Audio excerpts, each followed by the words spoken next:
Hi everyone. आज की video में देखेंगे होम साइंस पेपर 2 का top 30 most important NCERT MCQ. इस प्रैक्टिस सेट में मैंने प्रीवियस ईयर क्वेश्चन को भी शामिल किया जिससे आप बेटर प्रैक्टिस कर पाओ अपने एग्जाम के लिए।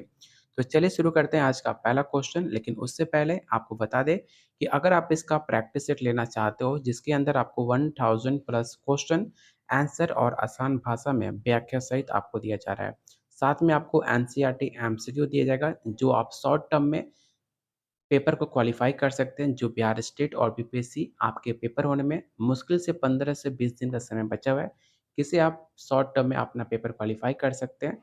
सब कुछ आपको गाइड किया जाएगा आपको इस नंबर पे व्हाट्सएप करने के बाद। साथ में आपको topic wise theory all state का प्रीवियस ईयर क्वेश्चन भी अवेलेबल है सिर्फ 151 में। तो आप मुझे इस नंबर पे व्हाट्सएप कर सकते हैं, बाकी डिटेल्स आपको यहाँ पर शेयर कर दी जाएगी। आपको गाइड भी किया जाएगा कैसे आप अपना पेपर फर्स्ट अटेम्प्ट में क्वालिफाई कर सकते हो, जैसे मैंने अपना पेपर फर्स्ट अटेम्प्ट में स्टेट और बीपीएससी क्वालिफाई किया हुआ है। तो चलिए शुरू करते हैं आज का पहला क्वेश्चन। गोट्स का क्या मतलब होता है? ये सवाल ऑलरेडी आपके प्रीवियस ईयर क्वेश्चन का पूछा हुआ सवाल है, तो आपको पता होना चाहिए। गोट्स का जो मतलब होता है ग्लोबल टेक्सटाइल मानक, ऑप्शन बी। क्वेश्चन सेकंड है, भारतीय महिलाओं के लिए आरडीए उस संदर्भ महिला पर आधारित है जिसका वजन 50 किलोग्राम और ऊंचाई 1.04 मीटर है। या ऑप्शन बी, शरीर का वजन 55 किलोग्राम और ऊंचाई 1.61 मीटर है। या ऑप्शन सी 48 किलोग्राम या ऑप्शन डी 52 किलोग्राम। तो याद रखिएगा इसका जो राइट आंसर होगा ऑप्शन बी हो जाएगा। 55 किलोग्राम और ऊंचाई उसकी 1.6 मीटर होनी चाहिए, option B. Question number third है, एचडीएल का निर्माण और स्राव होता है अग्न्यशय में, यकृत में, वृषण में, या ऑप्शन डी है मुहासे में। याद रखिएगा जो आपका एचडीएल का निर्माण जो होता है वो आपके वृषण में देखने को मिलता है। तो इसका राइट आंसर जो होगा ऑप्शन सी हो जाएगा। सर्वाधिकरण डिग्री के बीच में क्या होता है? जो आपका डिग्री होती है सर्वाधिकरण, उन किस बीच में सर्वाधिक डिग्री मानी जाती है आपको ये बताना है। 50 से 70, 90 से 115, 150 से 140, या ऑप्शन डी 140 से 165। तो इसका जो राइट आंसर होगा ऑप्शन सी हो जाएगा 115 से 140। क्वेश्चन नंबर 5 आपको बताने कि निम्नलिखित ठंडे रंग कौन से हैं। पहला ऑप्शन है नीला हरा, लाल नारंगी, नीला, पीला नारंगी, या ऑप्शन डी है हरा। तो याद रखिएगा आपको चुनना है कि इनमें से कौन ठंडा रंग है। तो इसका जो राइट आंसर होगा नीला हरा, नीला और पीला नारंगी, ये तीन ऐसे कलर हैं जो काफ़ी आपके ठंडे रखते हैं। तो इसका राइट आंसर ऑप्शन आपका सी हो जाएगा। क्वेश्चन 6 है, निम्नलिखित में कौन सा एक ही ऑपरेटर द्वारा एक ही समय से सैकड़ों प्रदान तैयार किया जा सकता है।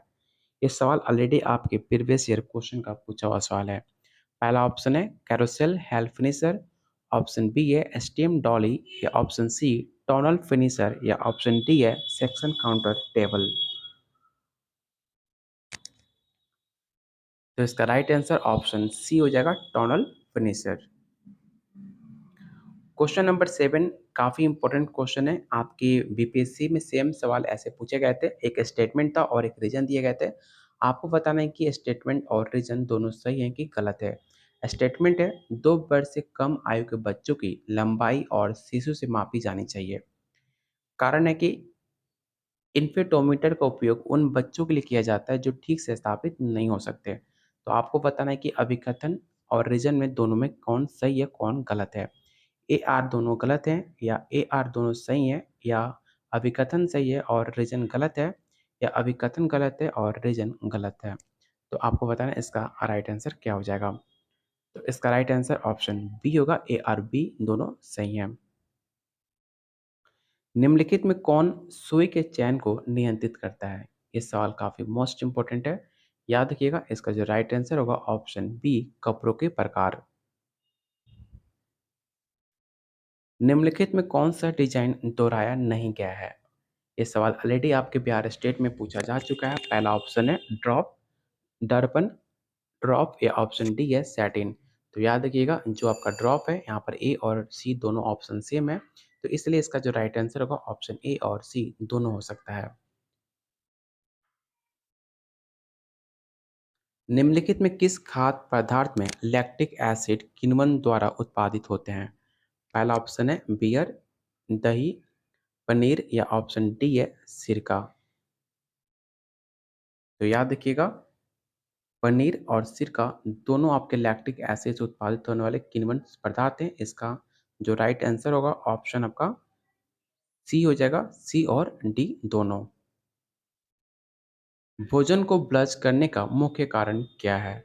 तो याद रखिएगा, भोजन का ब्लश करने का मुख्य कारण भोजन में एंजाइमों को रोकता है। इसका जो राइट आंसर होगा ऑप्शन सी हो जाएगा।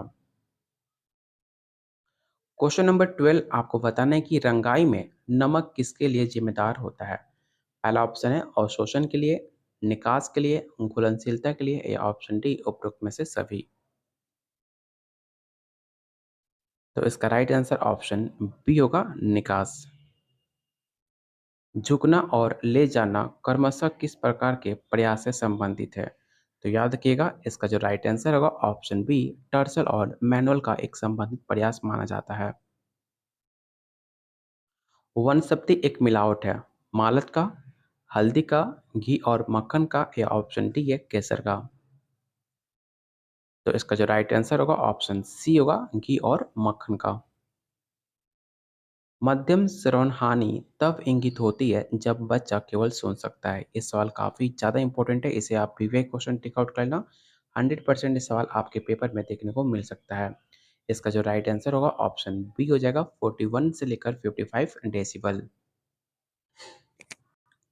क्वेश्चन नंबर 16 है, पढ़ने में अक्षमता को क्या कहते हैं?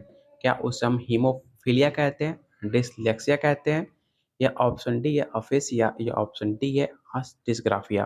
तो आपको पता होगा, आपने सीटेट में पढ़ा होगा, जो पढ़ने में अक्षमता होते हैं उसे हम डिसलेक्सिया कहते हैं।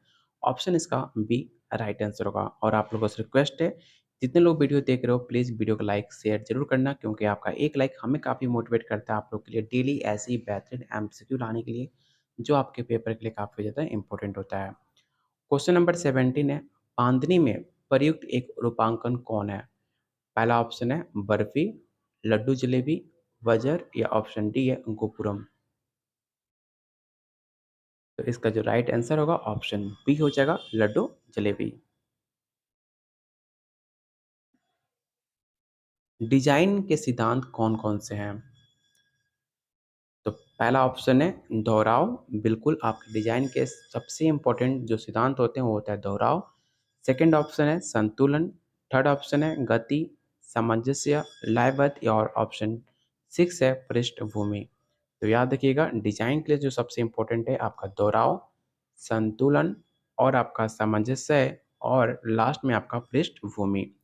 पृष्ठभूमि नहीं होगा, लयबद्ध होगा, ठीक है, लयबद्ध। तो आपका 1, 2, 4 और 5। तो इसका राइट आंसर क्या होगा? तो इसका राइट आंसर ऑप्शन ए हो जाएगा, 1, 2, 4, 5 ऑप्शन ए। क्वेश्चन नंबर 19 है, आपको बताना है कि सेम पैटर्न पे फिर से सवाल आपको पूछे गए हैं। आपको बताना है कि एंजोइक रंगों से छपाई का सही क्रम कौन-सा होता है? तो क्वेश्चन नंबर 19 का जो राइट आंसर हो जाएगा ऑप्शन आपका बी हो जाएगा, 3, 1, 4 और 2। ठीक है, इसे याद रखिएगा। ये सवाल काफ़ी ज़्यादा आपके होम साइंस पेपर 2 में ऐसे सवाल आपके एग्जाम में रिपीट होते हैं, तो जितना आप प्रैक्टिस करोगे उतना आपके एग्जाम के लिए सबसे ज़्यादा बेटर होगा। क्वेश्चन नंबर 20 है, ग्लूटेन किस पौधे के स्रोत से प्राप्त होता है? तो काफ़ी आसान क्वेश्चन है, आपको पता होगा गेहूं से। निम्नलिखित में कौन सिलाई मशीन में बॉबिन को पकड़ता है? पहला ऑप्शन है feed dog, pressure foot, oscillating hook या ऑप्शन डी है थ्रेड टेक ऑफ लीवर। तो इसका जो राइट आंसर होगा ऑप्शन सी हो जाएगा। इसे याद रखिएगा, इस सवाल काफ़ी ज़्यादा इंपॉर्टेंट है। निम्नलिखित में कौन सा कसौटी कढ़ाई का प्रतिनिधित्व नहीं करता है? तो आपने क्लास 12 में चैप्टर 3 में आपने पढ़ा होगा कि जो आपका ग्रंथि होता है वो आपको कसौती कढ़ाई का प्रतिनिधित्व नहीं करता है, ऑप्शन सी। अनाज पकाने से जुड़े शब्दों की पहचान करें। पहला ऑप्शन है जेल्सन, ठीक है, तो इसका राइट आंसर क्या हो सकता है? तो क्वेश्चन आप देख लीजिएगा, इसका राइट आंसर तो कोड दिया नहीं है, तो जो इसका सही शब्द जो है उसको मैं आपको बता बता देता हूँ, ठीक है। सबसे पहले आपका हो जाएगा जेल्सन, ठीक है? उसके बाद आपका जिलेटिनाइज़ेशन और सी हो जाएगा आपका जेल मैल निर्माण होगा नहीं, झुलसना आपका होता नहीं है, प्रतिगमन प्रतिगमन होगा और जमावट जमावट नहीं होगा। लेकिन ठीक है, इसका आंसर क्या हो जाएगा? तो इसका आंसर आपको दिया होगा। इसका आंसर ऑप्शन आपका बी हो जाएगा, ए, बी और ई, ठीक है? इसे याद रखिएगा, ये सवाल काफ़ी ज़्यादा इम्पोर्टेंट है। फिर से आपको स्टेटमेंट और रीज़न से दिया गया सवाल है, जो आपके पेपर में सेम पैटर्न पे सवाल बहुत बार पीपीएससी में पूछता है। इसलिए मैंने आपको ऐसे क्वेश्चन आपके इस प्रैक्टिस सेट में शामिल किया, जिससे आप बेटर प्रैक्टिस कर पाओ। अब ये कथन है कि रबर टाइल पर तेल, ग्रीस और सॉल्वैंट्स का प्रतिकूल प्रभाव पड़ता है और इसका उपयोग रसोई के काउंटर टॉप के लिए नहीं किया जाता है। तो बिल्कुल आपका अभिकथन आपका सही है। कारण है कि रबर टाइल से बने रसोई के काउंटर टॉप आसानी से क्षतिग्रस्त हो जाते हैं। तो ये भी आपका रीज़न सही है। तो ए और आर दोनों सही हैं। इसमें ऑप्शन डी में दिया गया है, इसलिए इसका जो राइट आंसर होगा ऑप्शन डी हो जाएगा। फिर से आपको बताना है कि किडनी फेल्योर के मरीजों का लक्षण कौन-कौन से हैं। तो किडनी फेल्योर का जो मुख्य आपको रीज़न देखने को मिलते हैं, वो होते हैं आपके जीआरएफ 20 मिले या उससे कम मिनट, ओलगुरिया और लास्ट में आपका एडिमा। तो इसका जो राइट आंसर होगा ऑप्शन डी हो जाएगा। इसे याद रखिएगा, option D.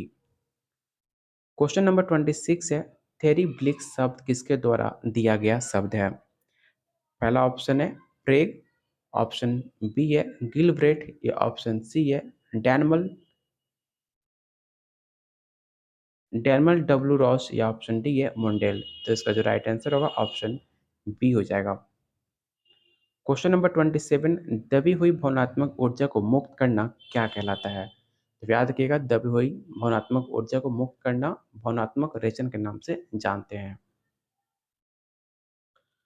Question 28, synthetic fibre के उत्पादन का सही क्रम क्या होगा? तो याद रखिएगा, सबसे पहले आपका बहुलीकरण होता है, उसके बाद उसका घोल में घुलना, थर्ड पे आपका एक्सट्राजन करना और लास्ट में आपका परिष्करण रसायनों के साथ उपचार। तो इसका जो राइट आंसर होगा ऑप्शन डी हो जाएगा, सी डी बी ए। और आज का सेकंड लास्ट क्वेश्चन आपको बताना है कि गृह प्रबंधन प्रक्रिया में गतिविधियों का सही क्रम क्या होगा? तो इसका जो सही क्रम होगा ऑप्शन बी होगा, योजना, संगठन, कार्यान्वयन और फीडबैक। और आज का लास्ट और काफ़ी मोस्ट इम्पोर्टेंट क्वेश्चन आपको बताना है कि निम्नलिखित जैव रासायनिक विधि का उपयोग करके पोषण मूल्यांकन की विधि नहीं है। तो इसका जो राइट आंसर होगा ऑप्शन डी, रक्तचाप। तो ये रहा आज का top 30 most important NCERT MCQ, जो कि आपके एग्जाम के लिए काफ़ी ज़्यादा पसंद इम्पोर्टेंट है। तो प्लीज़ वीडियो को लाइक और शेयर ज़रूर कीजिएगा। अगर आप चाहते हो डेली ऐसे ही इम्पोर्टेंट एमसीक्यू कराया जाए, अगर आप इसका पेड नोट्स लेना चाहते हो, तो सिर्फ 151 में 10 practice set plus most important NCERT MCQ आपको दिया जा रहा है। साथ में आपको topic wise theory all state का प्रीवियस ईयर क्वेश्चन भी आपको मिल जाता है सिर्फ 151 में, जिसे आप आईडी लगा सकते हो कैसे आपके होम साइंस पेपर 2 में सवाल पूछे जाते हैं। तो चलिए मिलते हैं बहुत जल्द अगले वीडियो में, तब तक के लिए वीडियो को लाइक शेयर जरूर कीजिएगा।